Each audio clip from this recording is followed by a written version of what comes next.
لاہور اب بات ہو جائے 26ویں آئینی ترمیم بل کے حوالے سے۔ پاکستان تحریک انصاف کے سیکرٹری جنرل بیرسٹر سلمان اکرم راجہ اور پنجاب اسمبلی میں اپوزیشن لیڈر ملک احمد خان بھچر کی PTI کارکنان کے ہمراہ لاہور میں پریس کانفرنس۔ سلمان اکرم راجہ نے آئینی ترمیم بل منظور ہونے کے حوالے سے گفتگو کرتے ہوئے کہا، 26ویں آئینی ترمیمی بل کی منظوری کے بعد عدلیہ کی آزادی کا خواب ہم سے دور ہو گیا۔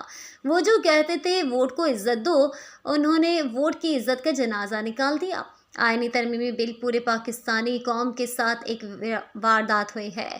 عدلیہ نے آزادی کے لیے جو جدوجہد حاصل کی تھی، کل رات اس جدوجہد کا گلا گھونٹ دیا گیا۔ جن کی روح مردہ تھی، ان کو ایک ڈبے میں ڈال دیا گیا۔ پوری پاکستانی قوم ایک تاریخی دور میں چلی گئی ہے۔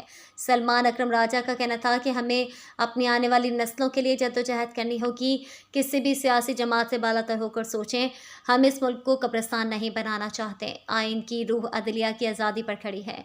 HM Fayyaz, PNP news channel, Lahore.